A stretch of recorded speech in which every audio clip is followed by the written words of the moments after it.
Assalamualaikum warahmatullahi wabarakatuh. Puji syukur saya panjatkan kepada Allah Subhanahu wa taala sehingga saya dapat diberikan kesempatan dalam mengikuti seleksi sertifikasi dosen tahun 2025. Izinkan saya memperkenalkan diri. Nama saya Muhammad Rehan SPTMP. Saya dosen peternakan Fakultas Sains dan Teknologi Universitas Nahdlatul Ulama Purwokerto. Saya memiliki NIDN dengan nomor 0622099101 dengan NUPTK 32547690130303. Bidang ilmu saya adalah produksi peternakan. Dalam kesempatan kali ini, saya akan mendeskripsikan pernyataan diri dosen dalam unjuk kerja Tridharma Perguruan Tinggi, yaitu PDD UKTPT bidang pengajaran. Mata kuliah yang saya akan deskripsikan adalah mata kuliah ilmu ternak perah. Beberapa hal yang akan saya sampaikan. Yang pertama adalah identitas mata kuliah. Yang kedua, deskripsi mata kuliah. Yang ketiga, capaian pembelajaran mata kuliah dan sub capaian pembelajaran mata kuliah. Yang keempat, materi pembelajaran. Yang kelima, metode pembelajaran. Yang keenam, kriteria penilaian. Yang pertama, identitas mata kuliah. Nama mata kuliah yang saya sampaikan hari ini adalah ilmu ternak perah. Sifat mata kuliahnya wajib. Rumpun mata kuliahnya adalah ilmu dasar peternakan yang diajarkan pada semester 4. Dosen pengampu mata kuliah adalah saya sendiri, yaitu Muhammad Raihan SPTMP. Yang kedua adalah Ibu Siti Rahmawati Zulaiha SPTMP. Yang ketiga adalah Ibu Novita Hindrani Ningrum SPTMP. Yang kedua, deskripsi mata kuliah. Mata kuliah ini sampaikan yaitu mahasiswa belajar tentang sejarah, perkembangan, dan pentingnya ternak perah, bangsa ternak perah, sistem pencernaan ternak perah, fisiologi laktasi pada ternak perah, dan biosintesa susu dalam dunia ternak perah. Capaian pembelajaran mata kuliah dan sub capaian pembelajaran mata kuliah pada mata kuliah ilmu ternak perah. CPMK-nya yang pertama adalah mahasiswa mampu menjelaskan bangsa ternak perah, sistem pencernaan ternak perah, fisiologi laktasi ternak perah, biosintesa susu, dan penilaian ternak perah. Yang kedua, mahasiswa terampil dalam menganalisis sistem pencernaan ternak perah, fisiologi laktasi ternak perah, biosintesa susu ternak perah, nilai gizi susu, anatomi kambing ternak perah, dan penilaian ternak perah. Yang ketiga, mahasiswa mampu mengklasifikasikan sistem pencernaan, nilai gizi susu, dan penilaian ternak perah. Selanjutnya, sub capaian pembelajaran mata kuliah ilmu ternak perah. Yang pertama, mahasiswa mampu menjelaskan bangsa-bangsa ternak perah. Mahasiswa mampu menjelaskan dan menganalisis, mengklasifikasikan penilaian ternak perah. Mahasiswa mampu menjelaskan, menganalisis, dan mengklasifikasikan sistem pencernaan pada ternak perah. 3, 4, mahasiswa mampu menjelaskan, menganalisis, dan mengklasifikasikan nilai gizi susu. Yang kelima, mahasiswa mampu menjelaskan dan menganalisis anatomi ambing pada ternak perah. Yang keenam, mahasiswa mampu menjelaskan dan menganalisis fisiologi laktasi dan biosintesa susu. Selanjutnya, saya akan menyampaikan tentang materi pembelajaran. Materi pembelajaran ada 16 pertemuan yang dibagi menjadi 7 pertemuan sebelum ujian tengah semester dan 7 pertemuan setelah ujian semester. Lalu ada ujian akhir semester. Pada pertemuan 1, 2, dan 3 akan disampaikan oleh Ibu Siti Rahmawati Zulaiha dengan sub CPMK 1, bagaimana kontrak pembelajaran pendahuluan dan mampu menjelaskan bangsa-bangsa ternak perah dengan indikator yang pertama, menjelaskan pengertian bangsa ternak perah, menjelaskan ternak perah dalam dunia peternakan, menjelaskan fungsi dan peranan ternak dalam perah dalam kehidupan manusia, menyebutkan bangsa-bangsa ternak perah, membedakan bangsa-bangsa ternak perah, dan membedakan bangsa-bangsa ternak perah di berbagai negara. Materi pembelajaran yang dipelajari yang pertama, pengertian bangsa ternak perah dalam dunia peternakan, fungsi dan peranan ternak perah dalam kehidupan manusia, bangsa-bangsa asal ternak perah, dan bangsa-bangsa ternak perah di negara dan berbagai negara. Pertemuan keempat dan kelima akan disampaikan oleh Ibu Novita dengan subjek PMK yang mampu menjelaskan, menganalisis, dan mengklasifikasikan penilaian ternak perah, di mana indikator penilaiannya yang pertama menjelaskan penilaian ternak perah, yang kedua menjelaskan peran penilaian ternak perah, yang ketiga menjelaskan proses penilaian ternak perah, yang keempat membedakan ternak perah dari segi penilaian. Materi pembelajaran yang akan disampaikan yaitu pengertian penilaian ternak perah itu sendiri, proses penilaian ternak perah yang paling baik dan dilihat dari sisi penilaian ternak perah itu sendiri. Lalu pertemuan 6 dan 7 pada kuliah ilmu ternak perah akan disampaikan lagi oleh Ibu Novita dengan subjek PMK 3, di mana mahasiswa mampu mengkaji, menganalisis, menjelaskan, dan mengklasifikasikan nilai gizi susu, di mana indikator penilaiannya mahasiswa dapat menjelaskan pengertian nilai gizi susu, mengidentifikasikan nilai gizi susu, menganalisis nilai gizi susu, mengklasifikasikan nilai gizi susu dengan materi yang akan disampaikan. Yang pertama, pengertian nilai gizi susu, kandungan yang ada dalam susu dan gizi susu, dan klasifikasi gizi susu sesuai dengan kandungan yang ada di dalam gizi susu. Lalu pertemuan ke-8 yang tadi saya bilang adalah ketemu dengan ujian tengah semester. Lalu pertemuan ke-9 dan ke-10 subjek PMK 4, di mana disampaikan oleh saya sendiri, Muhammad Rayhan SPTMP. Mahasiswa mampu menjelaskan, menganalisis, dan mengklasifikasikan sistem pencernaan pada ternak perah, di mana indikator penilaian mahasiswa dapat menjelaskan sistem pencernaan ternak perah. Mahasiswa dapat menjelaskan peranan sistem pencernaan ternak perah. Mahasiswa dapat menganalisis sistem pencernaan ternak perah dengan cara memanipulasi pencernaan pada ternak perah itu sendiri, dan mahasiswa mengklasifikasikan organ-organ pencernaan pada ternak perah. Materi yang akan disampaikan, yang pertama pengertian sistem pencernaan ternak perah, manipulasi sistem pencernaan sesuai dengan fungsinya, dan klasifikasi organ pencernaan ternak perah sesuai dengan fungsinya. Lalu pertemuan 11 dan 12 akan disampaikan oleh saya, Bapak Muhammad Rayhan, di mana subjek PMK 5, mahasiswa mampu menjelaskan dan menganalisis anatomi ambing.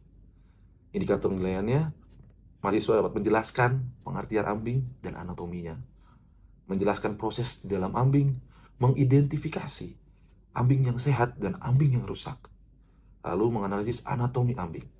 Materi yang akan disampaikan yang pertama adalah pengertian anatomi ambing itu sendiri, proses di dalam ambing seperti apa, dan ambing yang sehat, rusak bagaimana, dan bagian-bagian yang ada di dalam ambing itu seperti apa. Lalu selanjutnya pertemuan 13, 14, dan 15 akan disampaikan oleh rekan sejawat saya yaitu Ibu Siti Rahmawati, subjek PMK 6, di mana mahasiswa mampu menjelaskan dan menganalisis fisiologi laktasi dan biosintesa susu. Lalu indikator penilaiannya menjelaskan pengertian fisiologi laktasi dan biosintesa susu, menjelaskan proses fisiologi dan biosintesa susu, mengidentifikasi fisiologi laktasi dan biosintesa susu, membedakan fisiologi laktasi dan biosintesa susu, dan merumuskan masalah tentang fisiologi laktasi dan biosintesa susu. Materi yang akan disampaikan pada fisiologi laktasi dan biosintesa susu adalah peran fisiologi laktasi dan biosintesa susu, proses fisiologi laktasi dan biosintesa susu, dan penelitian tentang fisiologi laktasi dan biosintesa susu. Lalu, metode pembelajaran yang saya gunakan pada materi atau mata kuliah ilmu ternak perah adalah DIA, Delivery, Interaction, dan Assessment. Delivery-nya bagaimana menggunakan JIMIT dengan mode daring, dengan mode tatap muka, saya langsung di dalam kelas bertemu dengan para mahasiswa. Lalu interaction-nya, saya menggunakan student center learning, di mana mahasiswa aktif diajak kami, dosen atau saya, untuk berpartisipasi dalam perkuliahan.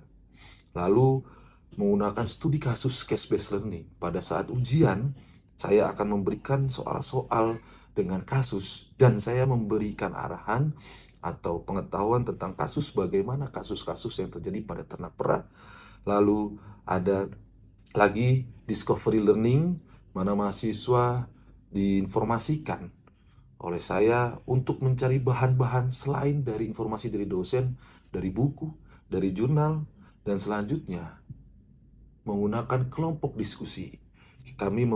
Saya membentuk kelompok diskusi untuk mahasiswa sehingga mahasiswa bekerja dalam tim dan bisa berdiskusi langsung dengan tim, dan di akhir mahasiswa perkuliahan, mahasiswa diajak untuk berpresentasi menggali mental mahasiswa. Lalu yang terakhir asesmen. Asesmen dalam metode pembelajaran saya adalah menggunakan tes dan penilaian pada saat kontrak pembelajaran. Lalu yang keenam, kriteria penilaian. Dibagi menjadi dua. Yang pertama adalah komponen penilaian mata kuliah.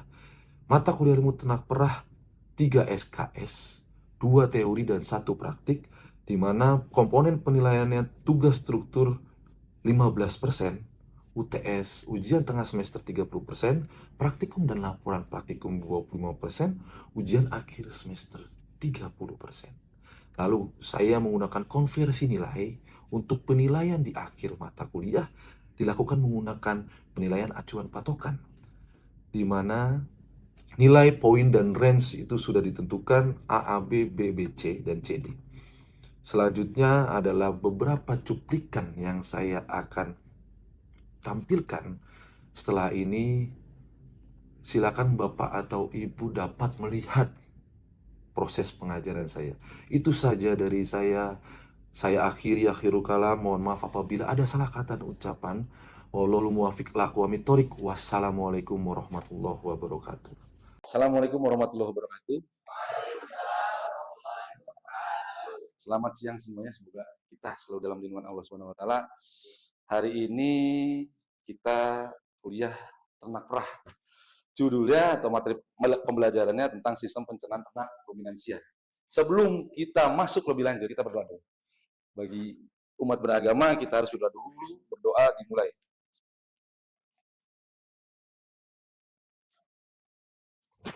Doa selesai. Oke.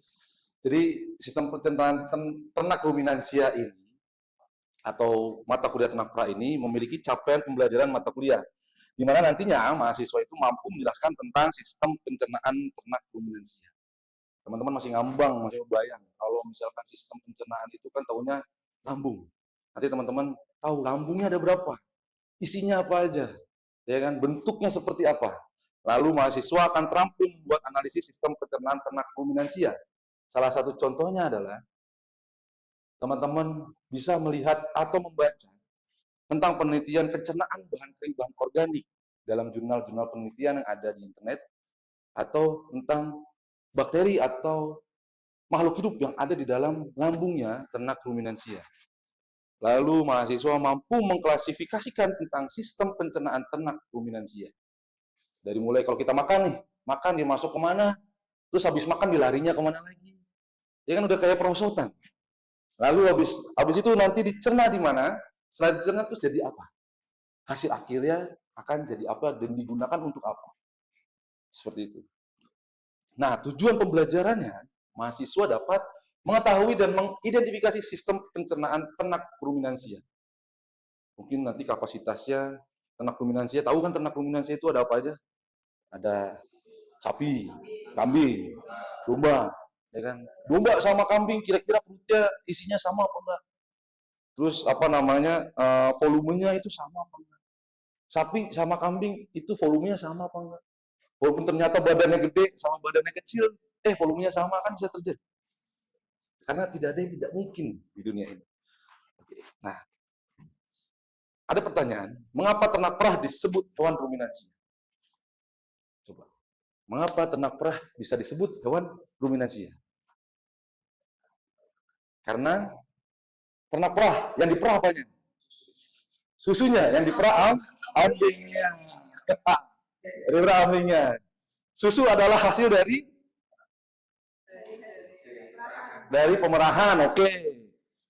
Keluarlah susu, hasil pemerahan keluar susu. Tapi yang diperah ambingnya, di ambing ada namanya sel-sel alveoli. Tapi kenapa ternak perah disebut hewan ruminansia? Susu bahan dasarnya apa? Protein. Terus apa lagi? Kalsium. Apa lagi? Karbohidrat ada. Oke, karbohidrat. Serat ada. Serat ada. Iya. Kenapa? Serat dari mana asalnya? Serat asalnya dari hijauan. Identik ternak ruminansia memakan hijauan. Jadi begitu. Mengapa ternak perah disebut hewan ruminansia atau ternak ruminansia? Karena memakan salah satunya adalah rumput. Rumput mengandung serat. Serat nanti dirubah menjadi selulosa yang akan dirubah lagi menjadi susu oleh sel alveoli. Ada sel alveolus, terus diperah sama manusia. Ya, jadi yang diperah itu bukan yang diperah adalah ambing. Pinter-pinter mahasiswa saya ini. Pendahuluan. Jadi setelah tadi kita sudah diskusi bersama, kita masuk ke pendahuluan. Mengapa harus ada pendahuluan? Karena kalau tidak ada pendahuluan, adanya langsung pembahasan itu nggak enak.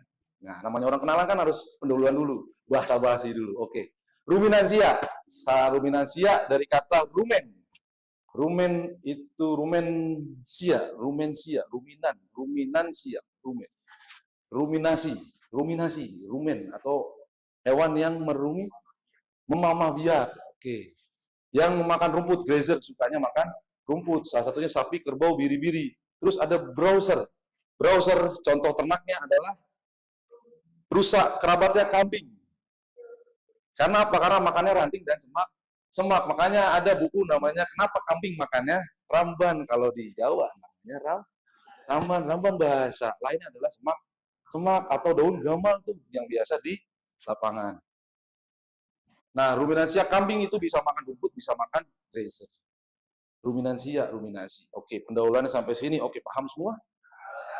Jadi ruminansia dari kata ruminasi yang diolah adalah di dalam rumen mengolah rumput menjadi makanan dan sumber energi. Nah, ini dia. Ada namanya perjalanan makanan pada pencernaan hewan ruminansia. Kelihatan semua? Kelihatan nggak? Kecil ya? Oke, ini saya bacakan. Rumput di mulut lalu dikunyah. Jadi ternak ruminansia atau ternak sapi, kambing, kerbau, rusa, kalau makanan utamanya adalah rumput, dikunyah di mulut. Jadi perjalanan makanan dan pencernaan hewan ruminansia atau ternak ruminansia itu pertama kali adalah mulut. Kalau diunggas itu adalah mekaniknya. Pencernaan secara mekaniknya ada di gizzard. Kalau di ruminansia pencernaan mekaniknya ada di mulut. Karena mulut ada giginya. Tapi kalau ternak ruminansia mengambil makan menggunakan lidah. Pinter ya. Mahasiswanya pinter-pinter. Setelah rumput masuk ke mulut, lalu masuk esofagus. Seperti prosotan, seperti kita. Esofagus adalah atau tenggorokan yang masuk ke dalam tenggorokan, lalu masuk ke dalam rumen. Nah, di dalam rumen ada namanya pencernaan polisakarida yang tadi saya bilang. Dirubah, dicerna di rumen. Lalu protein dan fermentasi selulosa oleh enzim selulase. Di rumen yang berperan dalam rumen adalah bakteri. Ada apa aja? Bakteri, protozoa, terus paramecium, ada fungi, jamur, terus ada apa lagi? Nah, ruminansia diatur oleh bakteri. Bakteri namanya bakteri rumen. Disinilah namanya proses fermentasi dilakukan di dalam rumen. Yang kedua, setelah rumen, dia masuk lagi ke dalam saluran pencernaan, namanya retikulum. Di retikulum itu membentuk bolus-bolus atau penyaringan benda-benda asing. Sama kayak kita lah, kalau kita makan, biasanya kerongkongan kita yang menyaring benda-benda, anak batu nih kayak. Iya, orang. Tapi kalau di dalam sapi, makan sapi nggak bisa merasakan. Oh, ada batunya, ada uletnya, ada apanya, tapi disaring di dalam retikulum. Lalu selanjutnya dikunyah lagi atau dikembalikan kembali ke mulut. Nama prosesnya adalah regurgitasi. Ketika sudah dibentuk bolus, dikembalikan lagi ke dalam mulut. Kalau bahasa Jawanya adalah gayem. Gayem. Ya kan? Kalau ternak habis makan rumput terus duduk, saat ternak sapi ya, kan kelihatan yang gede kan sapi ya. Nek wedhus kan cilik gitu. Kadang-kadang orang kelihatan. Tapi naik sapi kan kelihatan. Sapi kelihatan itu ketika dia dari habis makan, ditunggu aja berapa menit, langsung ngunyah. Ngunyah terus ada suara gigi grek-grek, itu adalah regurgitasi atau tadi dibilang dari bolus-bolus di dalam retikulum itu dimuntahkan kembali ke dalam mulut. Nah, dari mulut masuk lagi ke retikulum. Takutnya ada benda-benda tadi yang nyangkut di mulut atau di giginya itu masuk lagi ke dalam pencernaan. Setelah itu lari dia ke omasum. Namanya omasum. Retikulum sama omasum ada namanya retikulum omasal. Itu adalah jembatan. Jembatan antara retikulum dengan omasum namanya retikulum omasal. Jembatan untuk pakan itu masuk ke dalam Nah, di omasum ada apa? Ada yang penasaran? Jadi saya itu sempat dikasih tahu pada saat saya kuliah S1 sama kakak kelas saya dulu ikut asisten ternak perah. Jadi itu mahasiswa itu pada penasaran. Ketika di omasum itu ada apa? Namanya kan omasum. Ya. Omasum, ada apa ya Pak di sana? Ternyata di sana adalah penyerapan air yang sangat besar. Kenapa harus diserap? Karena kalau tidak diserap dia tidak bisa dilaksanakan namanya proses enzimatis. Nah, masuk lagi dari omasum ke abomasum. Namanya sama, abomasum tinggal ditambahin AB. Padahal bentuknya itu berbeda. Namanya omasal abomasum. Jembatannya. Masuk ke abomasum. Di dalam abomasum ada proses namanya proses enzimatis. Oke. Nah ini isi pembahasan. Ya, ini tadi saya udah mulai pembahasan. Pendahuluan tapi masuk ke pembahasan. Nah, pembahasannya pencernaan pada ruminansia terdiri dari yang pertama diingat ya, mulut, yang kedua ada faring itu begini, lalu ada esofagus, lalu ada lambung. Lambungnya apa aja? Ada retikulum satu, rumen satu, yang kedua ada retikulum, yang ketiga ada omasum, yang keempat ada abomasum. Lalu masuk ke usus halus, di situ ada duodenum, ileum, jejunum, dan usus besar lalu anus. Jadi intinya ruminansia itu memiliki 4 perut. Makanya dibilang ternak majemuk. Memiliki perut majemuk. Ada berapa? 4 perut. Ketika teman-teman pada saat Idul Adha memotong sapi, ya, sapi potong itu, Allahu Akbar dipotong terus dikulitin, dilihat, dikeluarin pencernaannya. Di black itu yang gede banget itu, itu namanya bentuknya apa? Bentuknya seperti handuk. Di black dikeluarin bentuk seperti handuk dan baunya nggak hilang kalau kena panas. Itu yang bakterinya banyak di situ, tapi itu ada bakteri patogen negatif, ada bakteri positif. Itulah terbentuknya gas yang bikin kembung itu di situ. Setelah di black rumen, lalu di black lagi tuh yang bentuknya jala. Namanya lalu di black lagi perut buku yang bentuknya kayak buku-buku tuh, namanya dekat omasum ada namanya perut sejati. Namanya yang tadi proses pencernaan namanya proses enzimatis. Oke, lanjut. Nah ini, kerongkongan berfungsi sebagai penyalur bolus, makanya seperti prosotan. Bolus-bolus ke dalam rumen. Pada kerongkongan terdapat kelenjar sekretoris makanan yang tidak berubah. Makanya dia itu bentuknya lentur. Jadi elastis gitu. Masuk, keluar, masuk, keluar. Lalu selanjutnya ada lambung. Nah ini dia. Lambung terdiri dari cardia fundus, badan daur sekresi pepsin dan HCl, dan piloris. Ada sekresi mukus gastrin. Lambung berfungsi sebagai tempat penyimpanan bahan makanan sementara. Nah ini kan kelihatan kan, di situ ada usus halus, esofagus, masuk ke dalam retikulum rumen. Nah rumen adalah bagian yang paling besar. Urutan yang benar gimana? Rumen, retikulum, omasum, abo. Tetapi begitu digambar, bisa kita lihat di gambar, rumen itu perut paling besar sebelah atas, lalu retikulum yang bawah, bawahnya lagi omasum dan abomasum. Perutnya di bawah sekali abomasum itu perut sejati, tempat enzimatis. Nah, pencernaan bahan kering, bahan organik lah yang ada di rumen. Jadi, pada saat teman-teman nanti penelitian di semester akhir, ketika penelitian yang mengambil nutrisi, ternak, ruminansia, atau kecernaan, judulnya kecernaan bahan kering dan bahan organik, teman-teman akan mengoleksi namanya cairan di dalam rumen. Dimana teman-teman pada saat teman-teman mau penelitian, teman-teman harus ke rumah potong hewan dulu. Rumah potong hewan dengan surat izin seperti saya zaman dulu. Teman-teman harus pakaiin namanya itu kain baju, lalu dimasuki ke dalam termos biar suasana mikrobanya atau mikrobanya tidak mati. Suasananya seperti dalam rumen. Nah, ini rumen bentuknya seperti handuk. Lalu ada retikulum bentuknya seperti jala. Jadi berbatasan langsung dengan rumen, akan tetapi di antara kedua tidak ada dinding penyekat.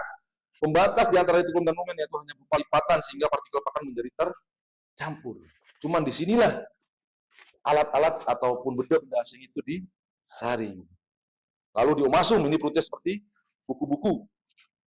Mempunyai bentuk permukaan berlipat-lipat dengan struktur yang kasar. Bentuk fisik ini dengan gerakan peristaltik. Gerakan peristaltik itu gerakan yang selalu bergeliat-geliat.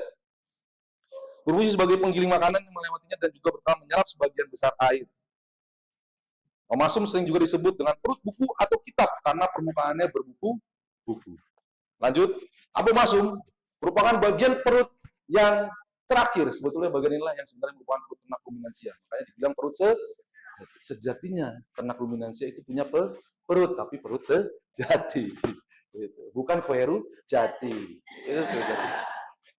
Abomasum sering juga disebut dengan perut sejati. Nah, abomasum seperti ini bentuknya. Ya gitu. Jadi sampai sini teman-teman bisa menangkap, paham apa yang saya sampaikan. Nah, selanjutnya ada usus kecil atau usus halus. Sangat penting dalam pemecahan dan absorpsi terjadi pemecahan bahan makanan secara sempurna dan penyerapan sari makanan secara besar-besar di duodenum, jejunum, dan ileum. Seperti itu. Jadi teman-teman itu bisa menggambarkan. Usus halus itu ada jejunum, duodenum, dan ileum.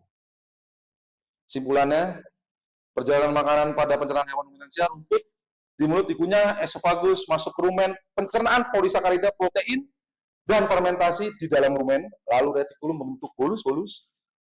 Lalu bolus-bolus tersebut dimuntahkan lagi ke mulut, dan mulut lalu dikunyah dan dikembalikan ke retikulum, lalu masuk ke penyerapan air besar-besaran. Setelah masuk penyerapan air besar-besaran, terjadi proses enzimatis. Oke. Siapa yang bisa menjelaskan tentang pencernaan ruminan semenarik mungkin? Tadi kita matikan dulu. Ada apa tadi? Oke, yang pertama, pencernaan ruminansia yang pertama adalah mulut. Yang kedua, faring, esofagus. Oke. 3, rumen. 4, retikulum. 5, balik ke mulut. Oke. 6, retikulum lagi. Terus omasum. Terus abomasum. Terus usus halus, usus besar, anus. Oke. Kalau besok ditanya sama masyarakat, karena lulusan peternakan adalah sarjana idaman para mertua.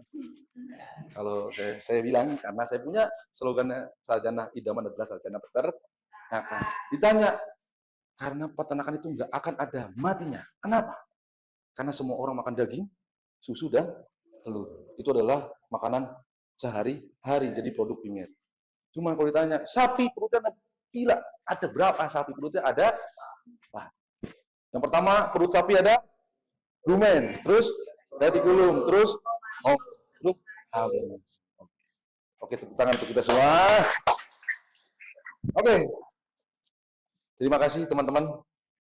Ini referensi bahan bacaannya. Ada candaan Kirara, ada Hindra Ningrum, ya kan? Ini adalah kakak senior saya di sini dan Profesor Bata sama suaminya. Suaminya nih, yang belakang ini Sentosa. Suaminya Bu Novita. Di kolaborasi. Peternakan unsur. Oke, itu saja dari saya. Saya mohon maaf apabila ada salah-salah kata. Tolong dimaafkan, nama juga saya manusia.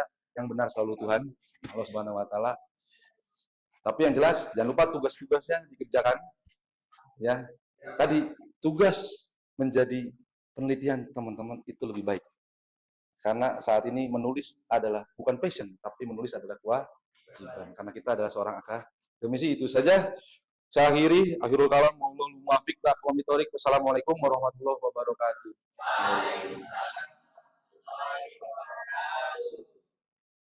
Oke.